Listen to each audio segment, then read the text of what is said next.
Welcome everyone, I'm the Depressed Eeyore, and this is Tabletop Simulator. We're going to play ourselves a board game. This board game I'll be playing by myself, but I'll be playing as multiple quote-unquote players at the same time, just to kind of show the play experience a little bit better. The game we'll be playing is Gensokyo Horror. Gensokyo Horror is a Toho alteration of an existing board game known as Arkham Horror. Arkham Horror is a Lovecraftian-style board game where you play as investigators trying to prevent or combat a Elder One from awakening or stop them if they do awaken. To do this, you play as investigators that have various stats and abilities and equipment, and you go through the game exploring these various locations on the map and collecting clues. And with those clues, you can use them to seal gates that you've explored. And by going through gates, you go through otherworld locations, such as the various Lovecraftian locations, such as Plateau of Ling, Rillier, or however you wish to pronounce it, Gilgoth, the Dreamlands, etc. But also you can, go through Arkham City itself and explore those various locations and use their various locations to your benefits and stuff like that. There's also monsters that spawn. You have to fend off the monsters. So there's a lot of things you have to take care of, essentially, while you try to do your thing. As far as Gensokyo Horror, it's essentially the same thing. The only differences are the investigators are all Toho characters. All the Elder Ones are Toho characters. This board is actually Gensokyo rather than Arkham. There are all the item cards, all the monsters, and I guess all these cards over here are all based off Arkham Horror, so they're all the same. If there are any references to Arkham Horror, as far as locations are concerned, I do have notes that show all the conversions. But anyway, enough about that. So yeah, I'll be playing this. I'll be playing as 4 characters at the same time, because generally a 4-player game is kind of the best to go with. You can play this 1 player. It is rather difficult and generally leads to you fighting the Elder One by yourself, which, it can be done, but it generally forces you to play one particular way. I've attempted to record this a few times. First time I got bogged down on rules, and I went ahead and just scrapped it because this game does have a lot of little rules. The rulebook for Arkham Horror is actually completely horrible, and the FAQ only helps to a point.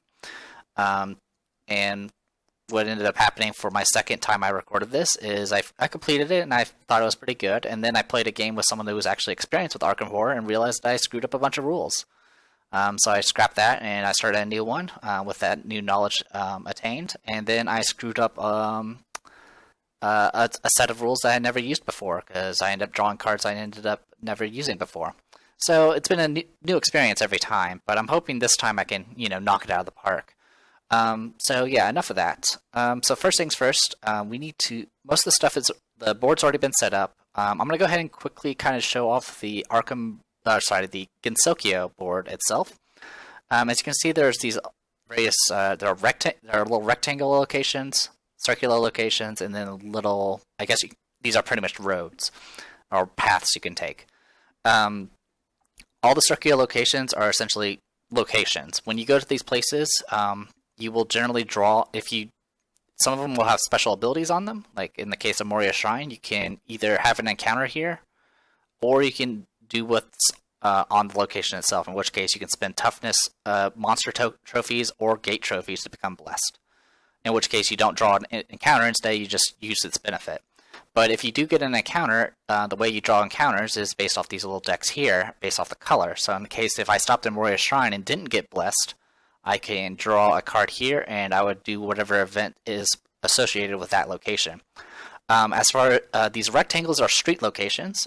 They are also part of the district that they are assigned to. So in this case, Moria Shrine, Underground Cave, and Bun Bun Bar News are all part of Yokai Mountain. But if you stop in the streets, you don't get any encounters unless there's some sort of event that says otherwise. For the most part, if you're in the streets, you're a little bit more vulnerable to monster attacks, because monsters are going to be patrolling through these streets if they're left unchecked. Besides that, just to kind of quickly show off the area, you got Yokai Mountain up here. Geometrically, or yeah, whatever. the geography of this of the layout is not it may not be consistent with actual Gensokyo, but the person that made this board did a pretty decent job. There are 2 locations that are based off of Arkham, the Arkham setting. There's Silver Twilight Lodge, which is from the Arkham board, as well as the Witch's House, or the Witch House. Sorry. The Witch House is just a location, nothing to say, much else to say there. But the Silver Twilight Lodge is if you has a unique effect where if you're ever a member of the Silver Twilight cult or whatever it is, you get to actually get a different set of encounters there instead of the standard Silver Twilight Lodge. Both these locations are part of the Mysterious Mist, which I guess that makes sense. Also, all locations, you might notice there's little symbols around them. Green diamonds mean they're stable locations, which means they're generally safer. You don't usually get into too much trouble when you go to them. There's still bad effects that can happen to you, but things like a gate opening or a monster spawning is generally a little bit rarer. Though in the case of Gensokyo Horror, they sometimes bend that rule a little bit. The other symbols here just represent kind of the general things that you'll find there. So if you go to Bun Bun Bar News, there's a good chance you'll find money or clues there. Any place that has a red diamond is unstable. Unstable locations have a very high chance of spawning monsters. If you go and have encounters there, there's a chance that gates will open from just encounters. Also, just by turn, sometimes a gate will just open in one of these unstable locations. So generally, you'll end up going to these places just to close gates or deal with problems. Also, all unstable locations start with a clue on them, and you generally want to collect these clues as quickly as possible before they get removed through other means. Anyway, with that said, that was Mysterious Mist. Over here, we have Western Gensokyo that has Hakugyokuro, Yakumo Residence, and Misty Lake. Nothing too special about them, they're just locations. Misty Lake is unstable, as well as Hakugyokuro. Over here, we got Yokai Mountain, you got Bun Bun Bar News, Moria Shrine, which Moria Shrine does have an ability. It can make you become blessed. Becoming blessed in this game makes it easier for you to succeed on skill checks. And then you got the Underground Cave, which is unstable. Over here, you got the Bamboo Forest of the Lost. You got the Hidden House, which is unstable. You got Bamboo Forest, which is also unstable. And then you have Inte. In Arkham, there's the Asylum, and then there's the Hospital. And the Asylum handled like insanity and getting back your sanity, while the Hospital dealt with healing stamina. In the case of Inte, it's both. So here in Inte, you can have an encounter here, or you can spend a turn here to regain a point of sanity or a point of stamina, or you can spend $2 to restore one of those values to full. So this is your healing location. It's generally the safest location you can be, assuming you don't get kicked out of the place. Over here, you got the Human Village. It has the Hidia Residence, however you wish to pronounce it. It's unstable. Then you have the Village Commons, which is probably the safest location out of all locations, at least as far as I could tell from the counters, though I haven't seen all of them. Over here, you got Scarlet Devil Mansion. You got the Clock Tower, which is unstable, but it also has the ability to, where if you cash in 5 toughness or a gate trophy, you can get clue tokens here. So this is one of your other ways to get clue tokens. Then you got the Mansion's Gate, which is stable, but it has an additional ability where you can, instead of having an encounter, you can spend $8 to gain a skill. It does have a little bit of weird wording, but that's just carried over from the Arkham board. And then the library, which is stable. Over here, you have Higan. Sorry for jerking the screen a little too much. Higan, you have Muinzuka. This place is essentially kind of like your police station, though there's not really a prison in this game, unlike in Arkham. But in Muinzuka, you can cash in a bunch of gate trophies or toughness and of monsters, and you can essentially become what's the Gensokyo version of the deputy. In Arkham Horror, you become a deputy and you get a free weapon, essentially a good weapon. You get a steady income of money, and you also got like a vehicle that you can drive around in. In Gensokyo's case, you become assistant to the Yama, which gives you a very good weapon, as well as a vehicle that allows you to teleport to pretty much anywhere with a few side effects. And you also get you get $1 a turn. You also have Sanzu River, which is stable, where you can. This is essentially the equivalent of the Arkham Bank, where you can get instead of having an encounter, you can get a loan, which gives you a front load of a lot of money, but then you run the risk of having to pay the loan sharks every round. And if you fail to pay the loan sharks at some point, you will lose a bunch of stuff. Over here, you got the River's Edge. Here you can essentially it's stable, and you can choose to cash in tough monsters or gates for just essentially some money. Over here, you got Eastern Gensokyo, which has the Hakure Shrine, which is stable. Hakure Shrine is probably the best location on the board, because if you cash in a whole lot of monster trophies or a bunch of gates, you can get an ally of your choice from the ally deck. This is one of the rare occasions where you can get an ally card for whichever one you want. And the ally cards in this game are generally rather good. I think they're pretty good in Arkham as well, but I don't really remember. Over here in Corindo, Corindo is stable, and you can, instead of having an encounter here, you can actually go shopping. Here you can actually spend the money you start with or collect to draw a bunch of common items and then purchase one. You have to, if you do this though, you have to purchase an item if you can afford it.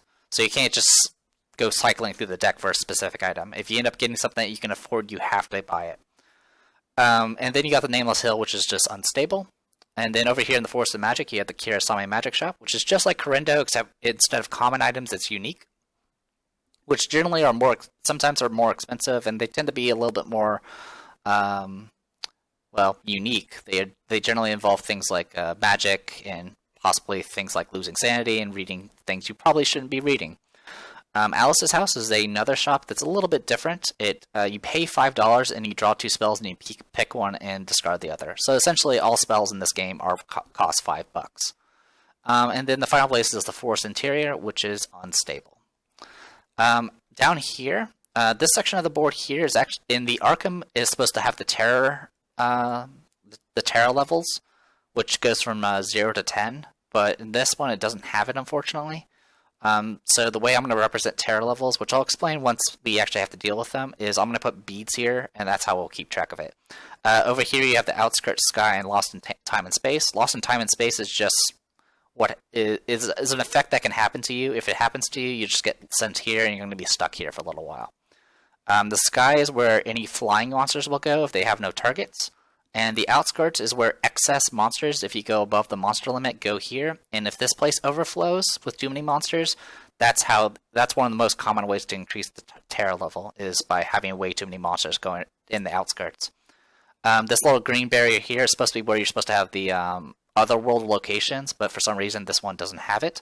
So the way we do other world locations is just this board here, which I got from another Arkham module that's on Tabletop Simulator. By the way, this setup here was mostly set up by, almost entirely set up by Ran Yakumo, who's a YouTube user, and that's also his Steam name. I definitely thank him for setting this thing up, because I didn't have the time to do this myself, and I was very interested in playing this game once I learned that there was a Toho version. I do own the actual Arkham board game. I don't own all those expansions, but I own a good chunk of them. As far as any of the additional things that I've dragged over myself, those were from various Arkham modules that some other creators have made, and definitely am glad they did that. Like most of the cards and stuff, like the Arkham cards, were from those modules. I also definitely support the people that actually make the board game if you can. Usually I try my best when I play any game on Tabletop Simulator to have the physical board game as well. In which case, and I guess in the case of this game, you generally kind of need it, so you actually have a rule book in front of you. But yeah, enough of that. So thank you guys definitely for setting this up, because now I get this fun little toy to play with. Over here is just a pile of extra clue tokens. Over here is the Doom tokens, which we'll go over later. And then we have these little calculator things. This is just an addition from Tabletop Simulator. Instead of having these little sanity, stamina, and money tokens, we just adjust it digitally. It's a lot easier and a lot more convenient. And then here, this just represents whoever's the first player that decides when a round is over. All right, and as far as what's over here, this is just a whole lot of stuff from Arkham Horror. Over here is a few cards I removed from the deck. These are actual Gensokyo encounters. I removed anything that involved the King of Yellow, because I don't like that mechanic. The way the King of Yellow Act cards work is Essentially, every time you get this, it will start a new act, and if all 3 acts start, you lose the game. Just that's it. You lose the game. So it's a little too RNG for my taste. This game does have a lot of RNG in it, but this is just I don't like games where like literally it's based off the deck itself, because that there's nothing you can do to prevent this besides just win the game faster, and I don't like that. Anyway, and the game's hard enough as is usually. So with that all said and done, I've used up about half my time to kind of explain the board and a little bit of the rules. Over here is just some of the old these are the Arkham investigators. These are just over here just in case I ever get a certain card that requires their abilities. But over here we have we have 85 Toho investigators, as well as there's 85 Toho investigators and 86 figurines. I don't know how that works. Up here we have 56 Toho Ancient Ones. There's also these things, which are kind of like additional effects that can be active in the game, such as the Scarlet Red Mist and the Imperishable Knights. We're not going to be playing with either of these. This is just a way they make the game more interesting or to make the game more difficult. In most cases, it's just to make the game more difficult. Over here, I have the gate trophies, which is where we're going to draw our gates. Over here, we got the monsters. That's where we're drawing our monsters. Over here is all the expansion monsters. For the most part, I'm not going to be using any of the expansion monsters unless there's an encounter that requires me to draw one. I think that's just better overall. Anyway, besides that, down here we got some of the rules for Arkham Horror. Just the base game. Actually includes some of the expansion stuff, but not too much. Anyway, that's pretty much it. So the first thing we need to do is want to go ahead and just get our characters. I'm playing 4 different characters, and so we need to draw 4 random investigators. So, first we get Yuki. Next we get Akio. Next we get Ren. And next we get Yumiko. Alright. So give me a moment and I will resize these cards to be a little bit bigger, but for the most part the only way you guys are going to be able to see them is if I zoom in like this, which is fine. Anyway, let me be right back. Okay, so I just finished resizing the cards. I also dragged in a bunch of these little rings here. These are stat sliders. The way stats work in this game is you have these rings, and that shows exactly where your current stats are at. You can actually adjust your stats during your upkeep phase every turn. And so, for example, if I kept my stats as is, I would have really high speed, but I'll have 0 sneak. But I could make it so I'm really slow, but I have really good sneak. So it's kind of a trade-off. For the most part, each character has their own kind of set stats. Some characters are just bad with certain stats, no matter how high you try to make it. Like, for example, Yuki's sneak is awful, even if I maximized it. But her fight's really good, and her lore's not too bad. Her luck's also pretty good. But yeah, also, all characters have kind of a starting in max sanity and stamina. If your sanity ever gets to 0, you become insane, and if your stamina becomes 0, you go unconscious. Both of them kind of have the same effect. Essentially, you get thrown back into Entei usually, and you lose half your items as a result, as well as half your clue tokens. Each of the characters have their own starting locations, which is shown on their card. You can see that there's a Sanzu River there.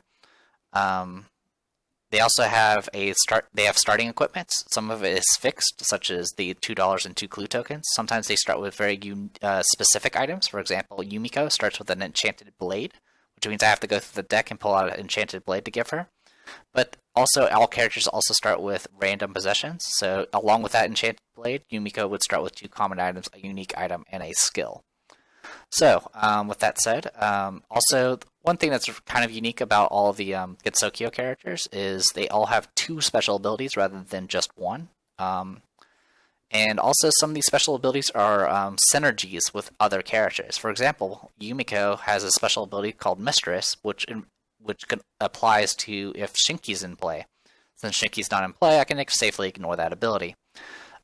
There's also anti-synergies. For example, Yuki actually doesn't do... let's see. Draw a second card for the pair, blah, blah, blah. Actually, I think... No, actually, I think they fixed Yuki. Go figure. Originally, I think Yuki and Mai originally had anti-synergies where they actually had penalties if they played together, but it looks like it's different now. But that's okay. It doesn't matter because they're not playing together this time.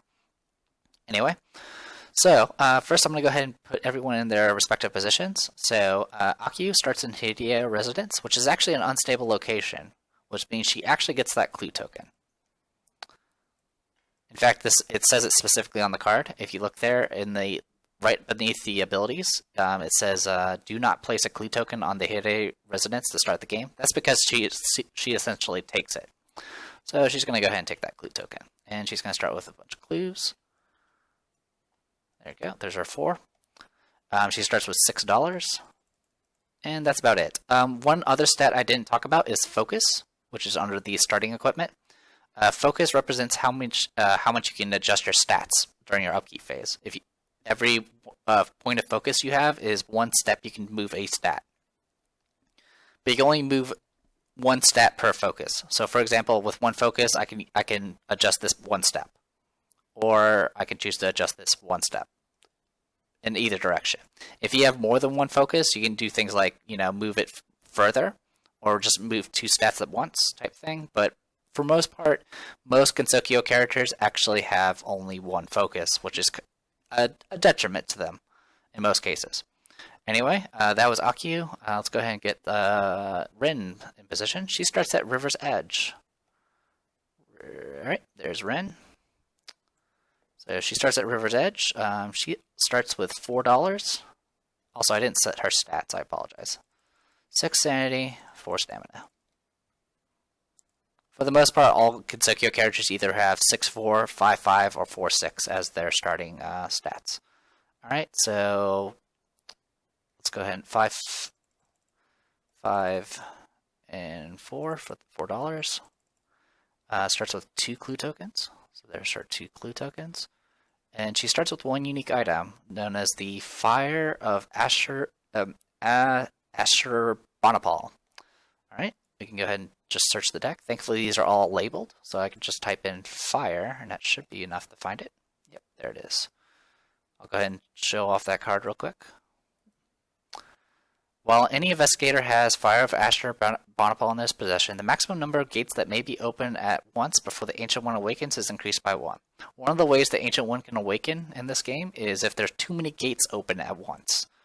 It's based off the limit is based off number of players. So with 4 players, the limit is 7 gates. So if 7 gates were open at the same time, the Ancient One will awaken. But since we have this item, it now has to be 8 gates. For the most part, if 8 gates are open at the same time, we probably have already awakened the Ancient One through other means. Alright, we got Yumiko. Yumiko is 6'4", which is a little surprising. She's more of a combat character, but she seems to have pretty decent sanity. Anyway, $4. She starts at Muenzuka, which is right over here. Oop. And she starts with 2 clue tokens and an enchanted blade, which is also a unique item. Which, is that it? No, that's enchanted knife. Enchanted blade is right there. Didn't have to search for it. Okay, enchanted blade is a weapon. This is a magical weapon. There are physical weapons and magical weapons, and also spells, but those generally are considered magical weapons. Whether it being physical or magical can decide how it works against certain monsters. Some monsters are resistant or even immune to certain types of weapons. As far as what this most weapons do is they give you bonuses to combat checks. This is no different. It gives you +4 to combat checks. That +4 represents 4 more dice you get to roll. Essentially, your total value of whatever you're doing. For example, if you're doing fight or combat in this case, it would be your fight plus your combat check. So it would be 5 fight and +4 for the enchanted blade. So it would be 9 dice you roll. The final thing, in the bottom left, you can see there's a little hand icon. The hand icon represents how many hands it requires to wield that weapon. All characters have 2 hands, so some weapons can be 2-handed, some weapons are 1-handed, some are no-handed. But for the most part, they usually if it's a weapon or a spell, it usually requires a hand to use it. So in most cases, you'll be wielding either a two-handed weapon or having two one-handed weapons. But in the case of Yumiko, her special ability, Blade Storm, allows her to wield up to four. She has 4 hands she can use for wielding common and unique items. It doesn't work for spells, but it works for common and unique items. So if she got more of these enchanted blades, she can actually equip 4 of these if she ever gets more of them, which gives her quite a bit of a combat boost. Which I didn't really go over the other characters' abilities. I guess I should do that real quick. Akiu's special ability is whenever Akiu encounters a monster, she can make a lore -2 check. If she does, she may ignore one keyword on the monster one keyword on the monster for each success of the check. So monsters can have certain special abilities, which if you look on the bottom right of this little list here, there's ambush, elusive, endless, nightmarish, overwhelming, physical magical resistance, physical magical immunity, and weapon immunity. So she can essentially, let's see, let's see. Sorry, I'm getting a little confused here.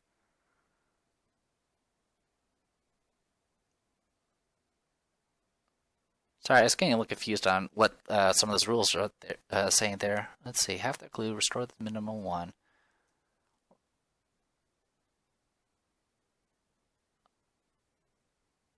Oh, I see. Okay. I never messed with some of these options before, so I guess that's something. Anyway, but yeah, those are the monster abilities, and Akiu can choose to ignore a number of them if she succeeds on her lore check. And then her other ability is, we've seen this before, all investigators receive an extra die for all horror checks and may always roll at least 1 die for the check, even if the modifier will not allow them to roll. This is a rather powerful ability. This because a lot of times if you put your stats very high in fight, you don't have very much willpower, which means you don't have very much resistance to horror, which means you tend to take a lot of sanity damage. But with this ability, you can always ensure that you have at least a chance of succeeding with just by rolling 1 die. Rin's special ability, Rekindling of the Dead Ashes. Each of Rin's monster trophies count as 1 toughness higher when determining their value, which means she can get quite a bit of value from killing monsters if she can kill them. And then she has Corpse Tour Guide. Rin may take monsters with the Endless descriptor as monster trophies. Monsters that are endless, usually you don't get them as trophies when you defeat them, they just go back into the cup. But in this case, she ignores that. We already went over Yumiko's ability. Her other abilities involve Shinki, so I'm not going to really go over it. But if you want to look at it, it's right there. Just pause the video. Yuki. Yeah, that's pretty much it. Yeah, so I'm going to go ahead and move on to Yuki. She starts at Sanzu River, so I'm going to go ahead and put her there real quick. Which is right there. Holy cow, everyone's in Higon. Okay, whatever. Anyway, it starts with 6 sanity, 4 stamina, and $2, and 2 clues. Okay. Alright, as for her special abilities, if Mai is being played, which she isn't, so I'm not going to worry about Twin Witch. Fire Magic. Once per turn, Yuki may make 1 combat check as if under the effects of a blessing. If she is already under the effects of blessing, she succeeds on a 3+ instead. Okay. So during combat, she's really good at combat. Oh, wow. We actually have some pretty good combat characters. Alright. That's pretty much it. So we've already done the fixed positions. We positioned everyone. We got this. The only thing we need to do now is random possessions. The way we're going to do random possessions is we're going to shuffle these decks here. And while we're at it, we're going to go ahead and shuffle these decks because we're going to need to. Okay. Starting with Yuki. Yuki will be our first player for now. So starting with Yuki, she gets 1 common item, which is a lucky cigarette case. She can discard this item to reroll any skill check. 2 spells. Starts with Heal, which allows her. It's a skill check that costs 1. The way spells work, because we haven't gone over spells, is there's a casting modifier and a sanity cost. There's also what phase you can use it in. So in this case, it can only be cast during the upkeep phase. Casting modifier is just how many additional or how many dice you add or reduce from your lore when you do the casting check. The sanity cost is how much sanity you have to spend to cast the spell. This can range from 0 to more, or it could be variable. In the case of Heal, it costs 1. It's rather easy to cast, and you recover either yourself or someone that's in the same location stamina equal to the number of successes you roll on your spell check. It can't split it though, but it's a good spell. It's actually rather handy to have around. In fact, I usually never draw it. Alright, she also gets a second spell. She gets Voice of Ra. You may cast and exhaust to gain +1 to all skill checks for the rest of this turn. Has a casting modifier of -1 and a sanity cost of 1. But it's pretty awesome if you can, as long as you can keep track of your sanity. These are actually 2 good spells to have. Alright, and she starts with 1 skill. Skills are generally pretty safe because you can't really lose them. In this case, it's called Listen. You get +1 luck, and once per luck check, you may reroll all dice showing a result of 1. So you can reroll once. So this means she now, when she does luck checks, she actually has a 2 instead of a 1. And that's pretty much all she starts with. For a character that has, stuff for combat checks, she actually doesn't have any. She didn't really start with much as far as like equipment. Akio, she starts with 1 common item. She starts with a Derringer. It's a physical weapon, +2 to combat checks. Cannot be lost or stolen unless you choose to allow it. Oh, and the bottom right is just how much the item costs if you ever go shopping for it.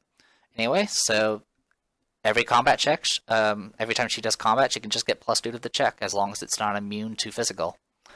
Alright, and she starts with 1 exhibit item. Exhibits are these cards. They are rather unique. Parchment of the Elder Sign. You may discard this card before attempting to close a gate with a fight check or a lore check. If you succeed, remove 1 token from the doom track and the gate is sealed. This is rather useful, but it is risky. If you discard this and fail the check, that means you just wasted the card. But if you succeed, it's the equivalent of using an actual Elder Sign, which is like one of the most powerful cards you can have in this game, usually.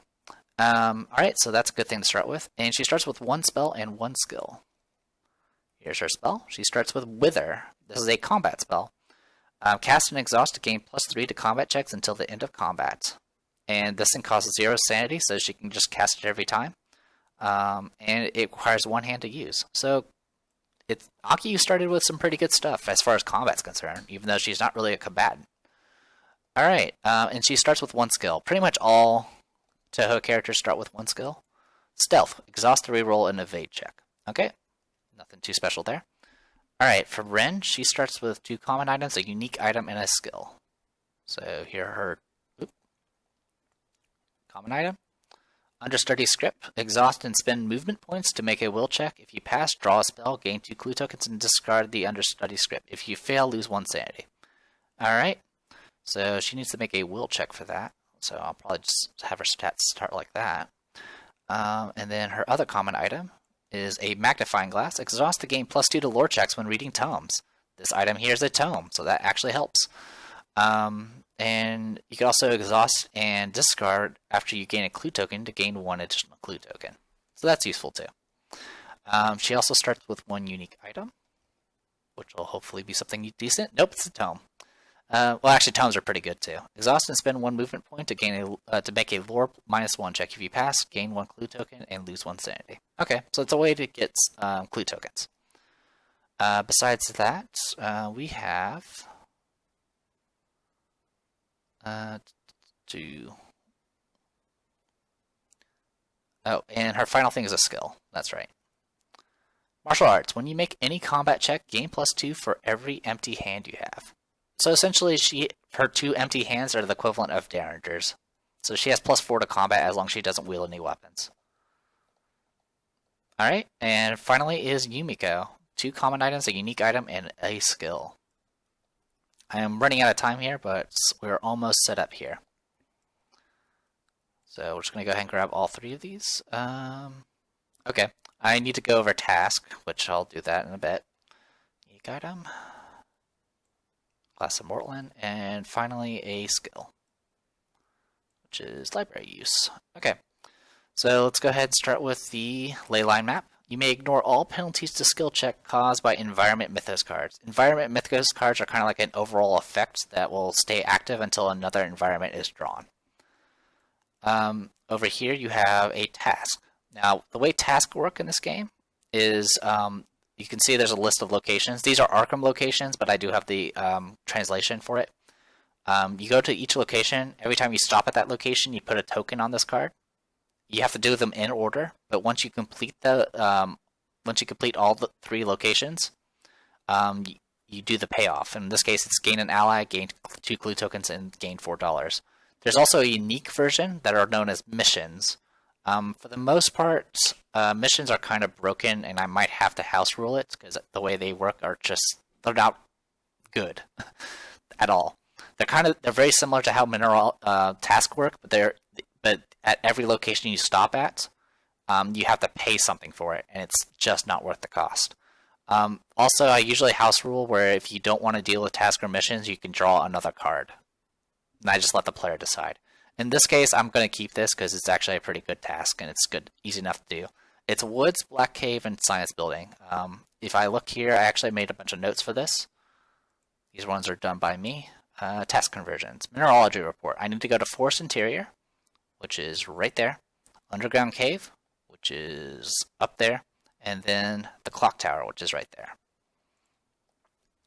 Okay, with all that said and done, the last card is a Glass of Mortlin, which gives +2 to spell checks, which is not useful to her. You can trade items in this game, but you have to kind of do it during your movement phase, and you have to be in the same location. So, first round we might just gather up and trade a bunch of items, because might be the best option for us.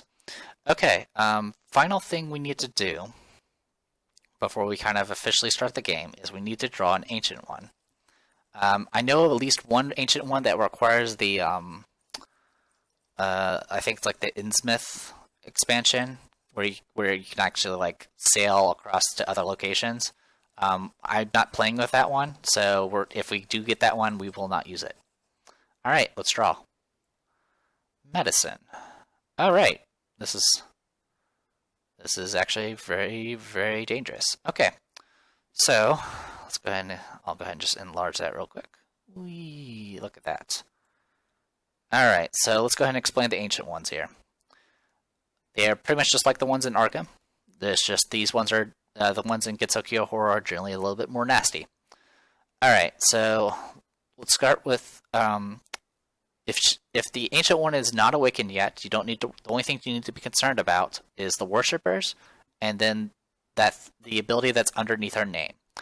The Worshipper thing is usually will influence certain types of monsters, usually giving them additional effects or removing a type of monster simply because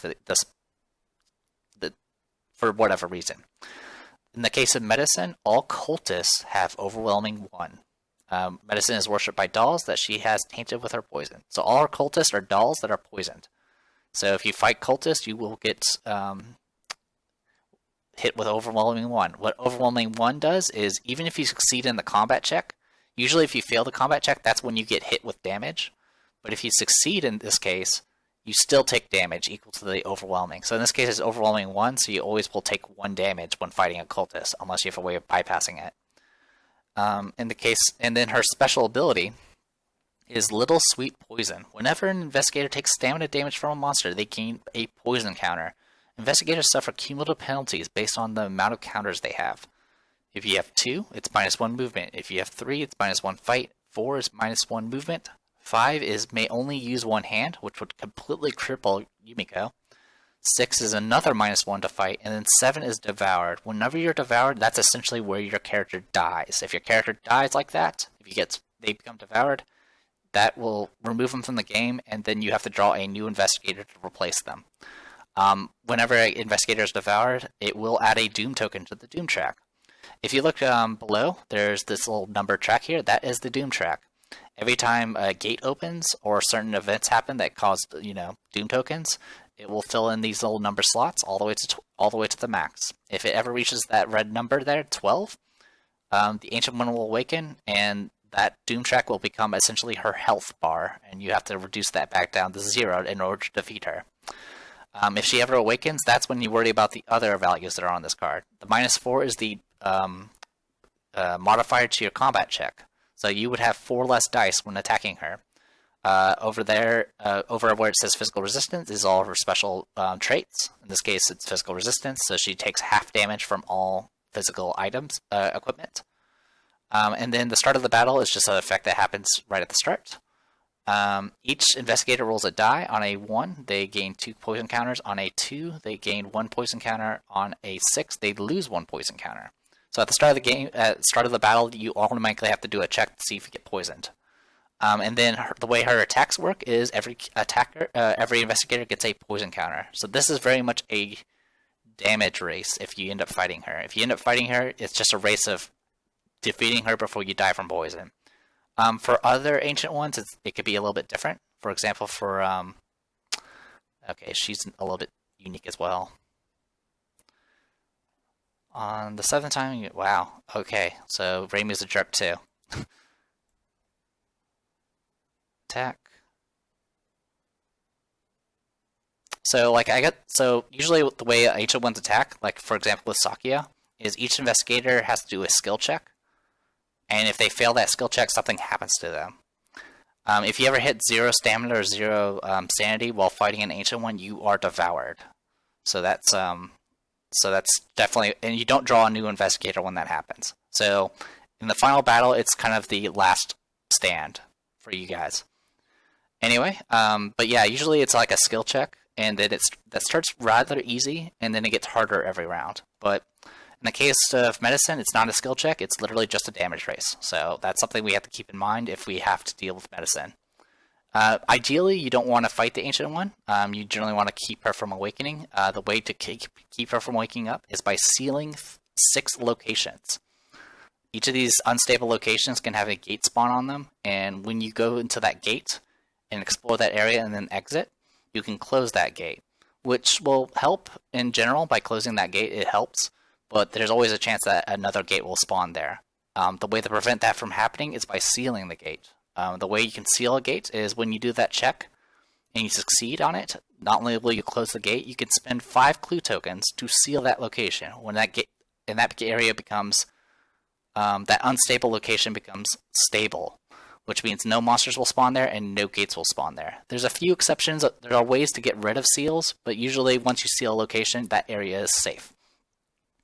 The goal to one of the ways to keep a Ancient One from awakening is to seal 6 different locations. I think I said that already. I apologize. A few other ways you can seal a location is with this Parchment of the Elder Sign, or using an actual Elder Sign, which is you just do what it says on the text. But yeah, so yeah, the main thing we're going to have to do is definitely seal a location. One of the first things we're going to end up doing is gathering everyone together, trading items, because right now some of our characters have items they don't really need right now. I think Aki will probably be the best to you